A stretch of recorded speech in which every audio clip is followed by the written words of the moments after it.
What I'm going to speak about over the next 20 minutes or so is about this word called perception. But I'm going to take it around, I'm going to play with it. You know why? Because nobody else does. We're going to shake it a little. And so pardon me if sometimes what I say strikes home, hurts a little. If it does, good. If it doesn't, I'm just saying you're not listening. If I were to look at the yin-yang as the globe, as the world, and I'd say it's, one half is full of hope, love, peace, I'm just going to say this. It can be a nasty place. It's filled also with cruelty and hatred. And we do that to ourselves. We do that to others. In the process, we create such damage that sometimes we don't want to acknowledge it, but sometimes we're very proud of it. And that process of creating damage can derail lives, can derail careers, can destroy relationships, can topple governments, can bring down presidents. And why is it that perception is so evil? Or why does it even come up in the first place? Let's go to school. When you didn't understand maths, do you remember the feeling? You do, right? When you walked into a class and you saw that teacher, do you remember that feeling? You do, right? Okay, so then we won't need to come to college. We're fine at school. But the problem is this. We don't understand because we fear, but we never take the trouble to do this. What do you think this is? What do you think this is? Connect. Okay. So connect is so critical because if we don't reach out, we'll never know the other side's truth. But we're very conveniently okay with creating their truth for us and others. We're very fine with that. So we fear things. So let's go to the smallest unit that we know for mankind. It's called the family. Have you heard of instances where a parent actually maligns a child's reputation within their own circle? That boy, terrible. And that boy could be 5, he could be 25. That boy, wicked. That girl, very sly thing. Have you experienced this? It could be parent, it could be sibling, or it could be extended family. But somebody is doing it. And maybe you're none of those. So now they've created a perception of you. And everyone looks at you through those lenses. The minute they see you, oh, Miss Sly has walked in. The minute they see you, oh, the wicked boy is here. And no matter what good you do, it's useless. And then sometimes you try too hard. No, that's not me. That's just not who I am. And we try hard to invalidate those perceptions created about us. And we try, and we try, and we try. But, somehow, even in the comics, even in the movies, the bad guys always win.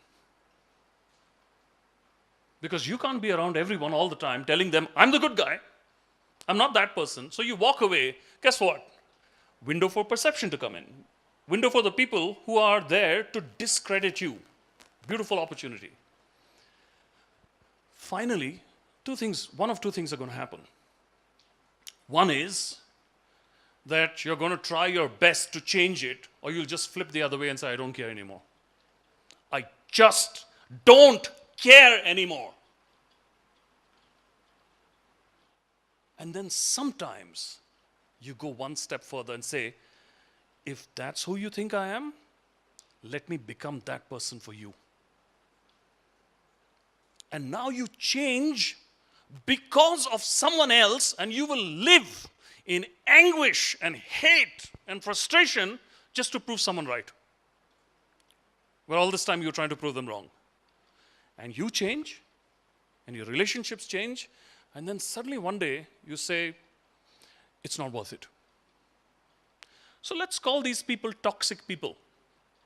They're in your houses. They're in your friends' circle. They're in your teams. They're in the government. They're all over. And you might be one of them.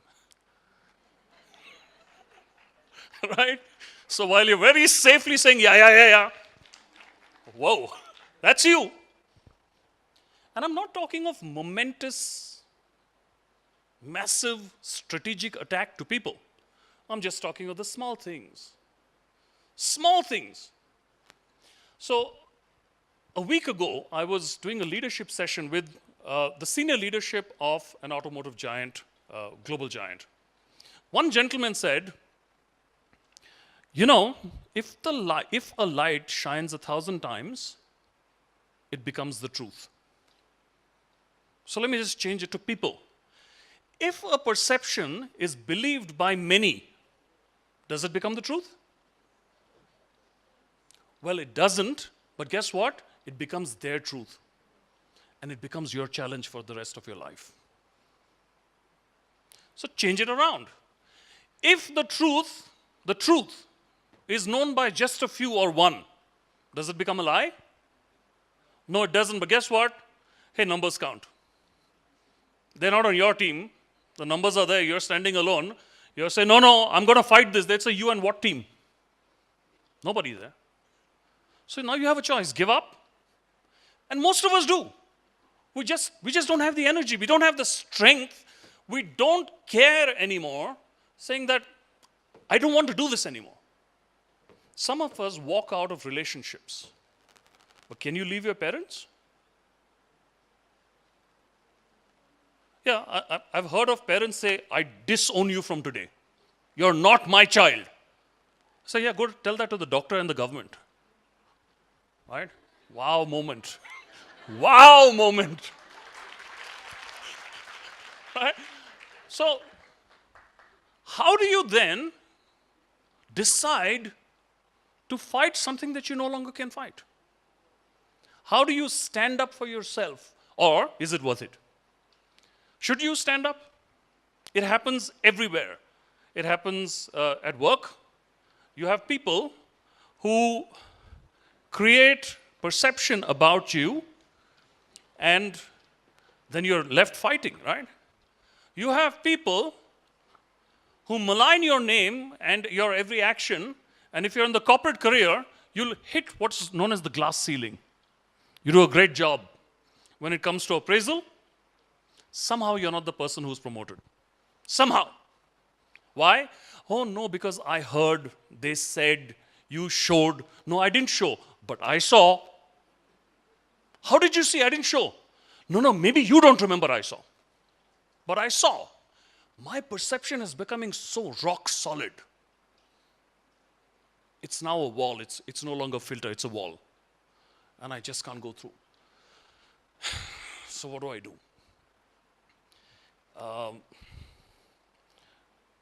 Why in the first place do we have perception? So when they're born, babies already know the difference between like, don't like, good, bad. Try putting something sour in their mouth. What happens?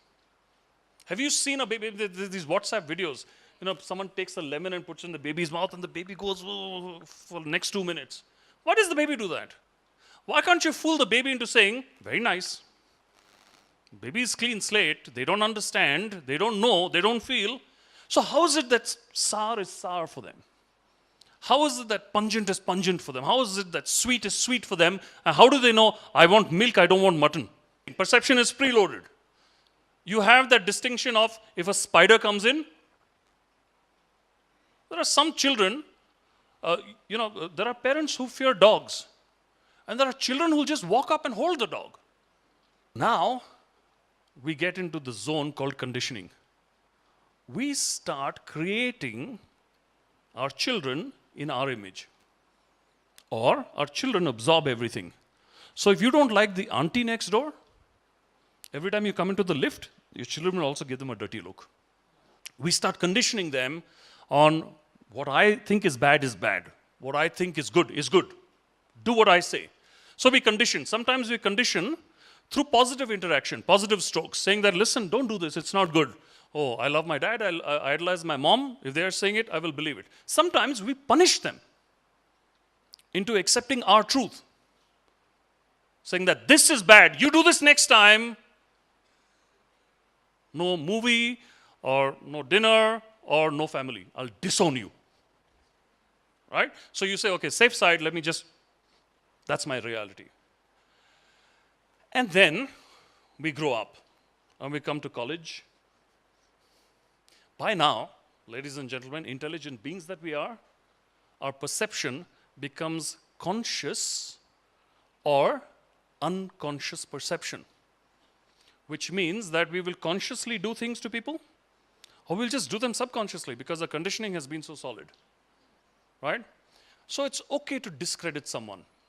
If you want to get ahead in life, push the other person down. That's good. If you want to succeed, make sure that there's no competition. Wipe them out. It's all about winning. Is it? Is it all about winning? Best Actor Award. Hey, there are 5 actors. I think they've done a great job. Why should he or she get the award? Somebody said, I think this technical angle seems to have made it right. What about the other 4? So we call them good losers, but we still call them losers. So good, bad, winner, loser, and we're stuck in that. As we go along and we start creating the impression of now I'm in control. And I like the control, the feeling of control, knowing I can destroy someone. We use the most powerful weapon known to man. It's called the tongue. And it comes out. End of you, end of the story. Right? So now we start engaging with people, discrediting them, and doing this. But have we ever thought of what happens to them? Because this is what we're talking about today. That's the elephant. What happens to those people? Have you been on the receiving end? I'm sure you have, at least once in your life. And if it's more, then I empathize with you because I know the hurt. It's terrible to constantly receive somebody's perception. People don't know you. They look at you. It's happened to me. How many of you, show of hands, think I'm a boxer? Just let me see your hands. There you go. So we have this image, and we start writing off people. They are like this. So there are people who will malign you. They will create their impression about you, and it's the truth. What happens to people like this? So first, you get irritated. Why are people doing this? It's irritating. Then it goes on. Now you start getting frustrated. They're doing it again. Then it keeps happening, and now you're saying, they're doing it again, they're still doing it. Now you start getting angry. And then they still do it. And now you just blow into rage. God help you, if someone sees you at that moment, you could be Gandhi. But if they see you in rage, that lungi, that stick, and everything else is out of the window. You're no longer the nice guy. 1 second. So it starts doing things to you. So you fly into rage. Suddenly you say, that's not me, so why am I doing this? Now, the other option is either I engage or I disengage. So I say it's better I disengage. Let go of the toxic people in my life. I'm stepping back. I don't want this. Now people don't see you enough. You're isolated. You're lonely. Because every time you go there, they do this magic of perception and you say, I don't like this, so you step back. When you start getting isolated, you get lonely. When you get lonely, you get depressed. And depression is a killer. And there are so many people who, because of perception, have committed suicide or just let go of their life. And it all probably started with a very innocent, she's a terrible person. And maybe you said it. But you were not there to see the effects of what happened. So the big question is, what can we do about it? I mean, it's a reality. Can we do something about it? Yes, we can. So let's talk about that for a while. Firstly, let's start with stop. Stop doing this to people. Ask yourself, why do you do this? Why do people discredit or malign people? Why do they do that? One is because of their own insecurities. They don't know how to handle it. The best way to do it is to destroy someone. So their own insecurities. The second one is that some people are narcissistic. It's all about them. It's all about power. It's all about my point of view. And you're crap. It doesn't matter. So I'll just treat you like that.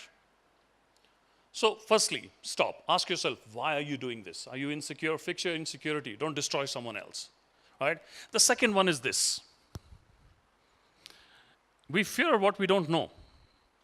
So if we know, we'll fear less or we'll stop fearing. So start connecting with people. They're hurting you. Say no to hurt. Let them go. If they follow you, still let them go. If they still follow you, it's time you got into something called caring confrontation. We don't like confrontation. We don't like to address things. We just don't like it. But how about caring confrontation? Listen, I moved, you followed me. I moved, you followed me. I moved, you're still following me. But while you're following me and I'm good, because Mary had a little lamb and all that was fine, you damage me every time you come along. Why do you do that? Can we have that conversation? Why do you keep doing these things to me? And do you understand the extent of the damage that you're causing? Is it possible for you to understand that? So caring confrontation. Talk to people. Have those conversations. Guess what? I'm guessing most of us will not do it. We will just not do it. We don't care anymore. We say, I'd rather not talk to that person than solve it. Because I've tried, I'm fed up. Or I don't have it in me. So I'd rather live like this than confront people. So please decide, do you want to change it? We were born, we were here for love, peace, and hope.